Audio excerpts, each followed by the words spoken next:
Hey everyone, welcome. Today we're going to do something pretty incredible. We're going on a journey deep inside ourselves to uncover a kind of secret blueprint, the one that allows our bodies to function.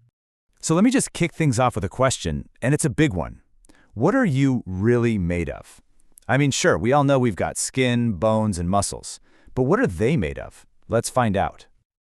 Yeah, we're basically going to solve a microscopic mystery today. And our main suspects, or I guess you could call them our pieces of evidence, are three fundamental parts of you: your skin, your bone, and your muscle. And trust me, under the microscope, they reveal some absolutely amazing secrets. All right, so to crack this case, we've got to think like investigators, right?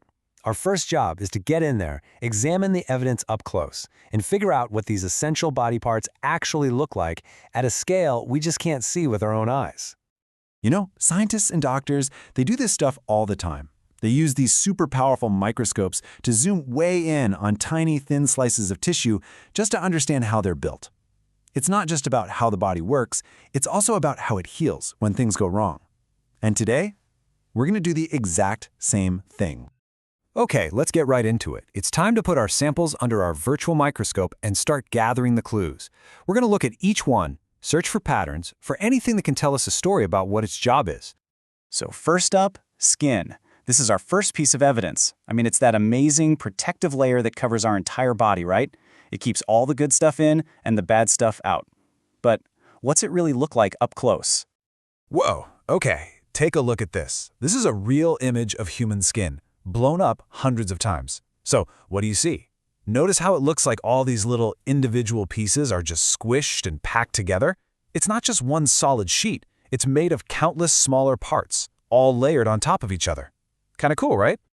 And this drawing here, it makes that pattern even more obvious. You can see the skin cells are kind of flattened and they overlap, almost like scales on a fish or tiles on a roof. It's a design that's just perfect for creating a strong, solid barrier. All right, on to the next sample. Let's see how this builds our case. We're diving deeper now, looking at bone, the internal framework that gives our whole body its structure and support. And wow, look at that! The pattern here is totally different from the skin. Can you see those repeating circular structures? They almost look like little targets or swirls embedded right in the tissue. This drawing really makes that pattern pop. The bone cells are arranged in these dense concentric rings, a lot like the rings inside a tree trunk. And that's no accident. It's a natural design for incredible strength, and it's exactly what gives our bones the power to support our weight. Okay, time for our final piece of the puzzle. This is the tissue that powers our every single move: muscle. We're talking everything from a huge jump to a simple blink of an eye. Muscle makes it all happen. Now looking at this, a completely new pattern shows up. What do you see here? Notice those long, almost thread-like structures? And look really closely at how they're arranged. They're all lined up, all running in the exact same direction.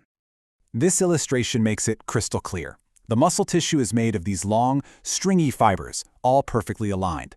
You can almost think of them like millions of tiny rubber bands all bundled together, just ready to stretch and contract at the same time to create movement.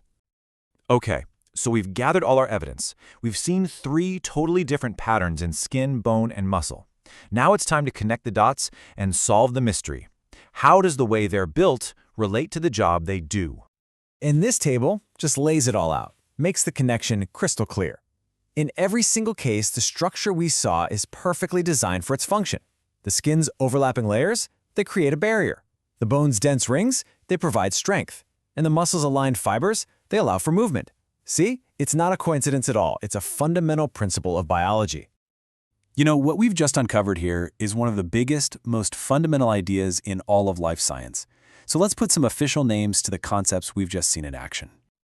So every single one of those tiny structures we saw, the flaky bits in the skin, the parts making up the bone rings, those long muscle fibers, they are all different types of cells. The cell is the basic microscopic building block of you, of me, of every living thing on the planet. Now, what we were actually looking at on those slides wasn't just one single cell. Oh no, it was millions of them, all the same type, all packed together and working as a team. And this organized group of cells is called a tissue. We were looking at skin tissue, bone tissue, and muscle tissue. And this brings us right to the main event, the big idea for today: structure. The shape, the arrangement, the way something is built, it is not random. A part's structure is precisely what allows it to do its job, to perform its function. You might have heard the phrase, form follows function, and it's true, right down to the microscopic level. So if you remember just one thing from all of this, let it be this simple idea. The shape of the cell is a clue to what it does. Just by looking at a cell's structure, we can start to understand its role in this incredible, complex system that is the human body. And that leaves us with one last fascinating thought to chew on. We've just seen how perfectly these structures are built for their jobs. So if every single part of us is built with such a specific purpose, what does it really take for our bodies to rebuild, to heal, when that perfect structure gets broken? Something to think about, right?